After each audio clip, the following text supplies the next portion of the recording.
네, 자 보겠습니다. 선진 뷰티 사이언스 금호 HT G트리비엔트입니다. 요즘 워낙 종목 장세다 보니까 제가 잘 몰랐던 종목들도 많아서 네. 이런 기업이 있었나 해서 봤더니 신규 상장 종목이에요. 네. 선진 뷰티 사이언스. 네. 어떤 기업입니까? 우선 이제 오늘 뭐 따상이라고 표현하시잖아요. 뭐 성공한 상황인데 공모가가 11,500원입니다. 500원인 상태에서 시초가에서 이제 그 상한가로 바로 직행을 해서 한 상황인데요. 이 선진 뷰티 사이언스 같은 경우에는 화장품 원료로 만드는 기업이라고 좀 볼 수 있겠는데 지금 현재 봤을 때 영업이익률이나 여러 가지 면에서 본다고 하더라도 일반 어떤 그 작은 중소형 화장품 업체 대비해서는 재무 구조는 굉장히 좀 좋은 편이다. 물론 이제 이 상장 프리미엄에 대한 부분에 있어서 주가가 이제 가는 부분도 있긴 하지만 만약에 일반 대부분 이제 OEM, ODM 화장품 업체들 대비해서는 재무 구조는 안정적인 수준의 그런 기업이라고 좀 판단이 되고 있고요. 지금 이제 선진 뷰티 사이언스는 원래는 이제 그 뭐 디스플레이나 여러 가지 원료를 만드는 기업이라고 좀 볼 수 있겠는데 우선 그 재작년부터 우리나라 최초로 이제 화장품에 대한 부분에 있어서 FDA에 인증하는 그런 소재 업체라고 좀 볼 수 있거든요. 뭐 그렇기 때문에 이런 여러 가지 좋은 부분이 이제 상장에 대한 부분에 있어서 상장을 할 수 있는 그런 발판이 됐었고 또 상장한 이후에 지금 현재 주가 흐름도 좋은 부분으로 가고 있지 않을까. 이렇게 좀 생각이 되고 있고요. 지금 현재 이 선진뷰티 사이언스는 어떤 일반 뭐 제조업체라기보다도 어떤 원료를 만드는 기업이기 때문에 굉장히 좀 이제 화장품 업종 안에서도 좀 특이한 사업 구조를 좀 가지고 있는 부분이다라고 볼 수 있겠고요. 지금 현재 그 선진 그 뷰티 사이언스 같은 경우에는 해외 쪽에 그러니까 상장하기 전부터 해외 쪽에서의 시장에 대한 그런 그 기대감을 그러니까 많이 구축을 한 상태라고 좀 볼 수 있어서 이 상장한 이후에도 어떤 그 지금 이제 신공장 증설이나 여러 가지 많이 투자를 하고 있거든요. 네. 그렇기 때문에 이 선진뷰티 사이언스의 공장 가동이나 아니면 공장 증설이나 여러 가지 부분에 있어서 더 탄력을 받을 가능성이 굉장히 크지 않을까 이렇게 좀 판단이 되고 있습니다. 해외 시장은 어떤 기대감이 있는 거예요? 우선은 화장품 소재 산업이기 때문에 지금 이제 자외선 차단제에 대한 소재 부분을 이 회사가 만들고 있는데 자외선 차단제를 만드는 회사군요. 차단제라기보다도 네. 그러니까 어떤 제품에 대한 브랜드를 만드는 것보다는 약간의 위탁받아서 이제 만드는 네네. 그런 쪽으로 가고 있기 때문에 해외 어떤 유수 고객사들에 대한 부분에 있어서 좀 많이 확보를 하고 있는 상태다라고 좀 볼 수 있겠고요. 해외에는 어떤 고객사를 갖고 있죠? 그게 또 특히 중요할 것 같아요. 어떻게 보면 고객사례보다도 지금 이 선진뷰티 사이언스는 독일, 스페인, 그리고 중국, 미국 등의 이런 4대 주력 시장을 지금 목표로 지금 그 공장을 지금 증설하고 있거든요. 그렇기 때문에 이쪽에서의 이 증설에 대한 매출 부분은 거의 뭐 이 국가에서 나온다라고 좀 볼 수 있겠고요.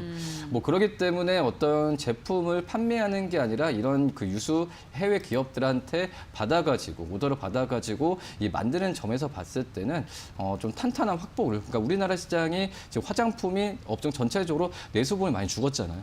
그렇기 때문에 해외 쪽에서의 어떤 시장에 대한 그 가치 부분 같은 경우가 더욱더 이제 강화될 가능성이 크다라고 볼 수 있겠는데 그런 점에서 이 선진뷰티 사이언스의 해외 쪽에서의 실적에 대한 기대감은 계속 일어날 가능성이 좀 있지 않을까 이렇게 좀 판단이 되고 있고요. 여기서 질문입니다. 해외 이슈가 오히려 이 기업의 호재가 될 것이다라고 말씀을 해주셨는데 네. 공장이 주로 들어보니까 유럽에 있어요. 예, 예. 유럽은 코로나 때문에 3차 봉쇄 조치가 나올 만큼 코로나 이슈에 우리보다 더 노출이 되어 있는데 네. 그런 우려가 오히려 있는 게 아닌지. 요즘 국내 화장품 업체들 보면 네. 오르고 있는 기업들이 중국 시장에 수출을 많이 하는 기업들 위주로 오르고 있잖아요. 네. 중국과 관계 정상화 기대감 때문에. 네. 그런 측면에서 봤을 때는 오히려 코로나 리스크에 노출이 돼 있는 화장품 업체라고 볼 수 있는 건 아닌지. 이제 근데 이 기업 같은 경우는 그런 말씀하셨던 부분은 제가 완성품을 만드는 그런 기업들이라고 볼 수 있겠고요. 물론 이제 코로나19로 인해서 이 오더나 뭐 이런 부분이 줄어들 수도 있긴 하지만 근데 어쩔 수 없는 부분이 그거는 해외가 아니라 오히려 우리나라가 더 심각하다. 판매 부분은. 봤을 때도 그런 부분은 이제 우리나라 내수 쪽은 오히려 해외보다도 더 지금 상황이 안 좋은 상황인데 그런 점에서 뭐 어쩔 수 없습니다. 해외도 우리나라 똑같기 때문에 네. 지금 현재 해외 쪽에서의 이 선진대 사이언스 같은 경우에도 내수 쪽에서 성장률은 20% 정도라고 볼 수 있겠는데 해외 쪽에서의 성장률은 50% 이상이거든요. 그렇기 때문에 어쩔 수 없이 그 해외 쪽에서의 드라이브를 걸 수밖에 없는 환경은 맞다라고 좀 생각이 되고 있어요. 뭐 그런 쪽으로도 많이 준비를 해왔기 때문에 저는 그래도 선진대 사이언스도 뿐만 아니라 어제도 제가 잠깐 말씀드렸는데 LG생활건강처럼 맞아요. 예. 이 화장품, 그러니까 그 전에 전통적인 화장품 본업만 하는 게 아니라 여러 가지 사업 구조에 대한 부분에서 판매처도 그렇고 다양화되는 게 요새 화장품 업체들의 그런 숙제이지 않을까 이게 판단이 되고 있고요. 뭐 그렇기 때문에 해외 쪽 비중이 높은 이 화장품 업체들 같은 경우에는 국내 쪽 비중이 많은 기업들보다는 오히려 더 지금 현재는 수혜를 받을 수밖에 없는 구조로 좀 가고 있지 않을까 좀 생각이 돼요. 맞아요. 어제도 공교롭게 LG생활건강을 얘기를 해주셨잖아요. 네. 오늘 신규 상장 종목인 선진 뷰티 사이언스도 화장품 관련 업부로 분류가 된다면 네네.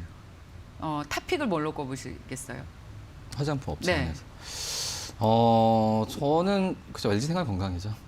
근데 선진대 사이언스 얘기하다가 갑자기 이제 LG생활건강으로 지금 얘기를 예. 하고 있는데, 예. 근데 우선 지금 좀 변별력 같아요. 제가 예, 봤을 예, 때는 예.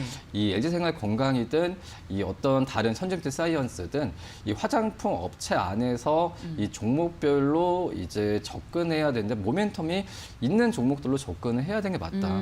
마냥 이제 뭐 시가총액 큰 종목이다.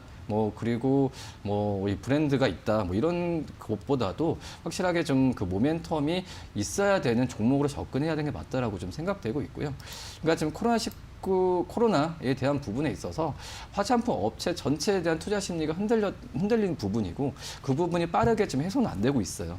그렇기 때문에 LG생활건강처럼 다른 여러 가지 생활용품이나 위생용품 판매 부분으로 좀 만회를 하고 있고 이 선진대 사이언스처럼 이 자외선 차단제 핵심 소재 쪽에서의 특화돼 있는 그런 기업들 같은 경우가 좀 주가 상승 여력은 앞으로 더 있지 않을까.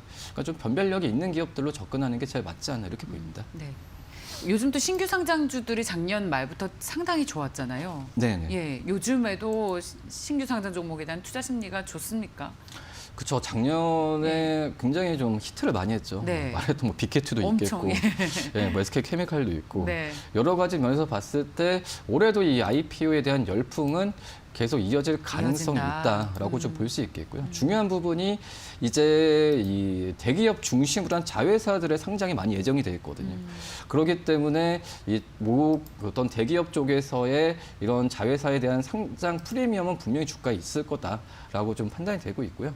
물론 이제 그 작년에 또 이제 유동성이 좋았기 때문에 이 IPO에 대한 열풍은 올해도 지속될 가능성이 크지 않을까 좀 이렇게 보입니다. 이 종목 자체로 봤을 때 투자 매력도는 단계로 보면 어느 정도입니까?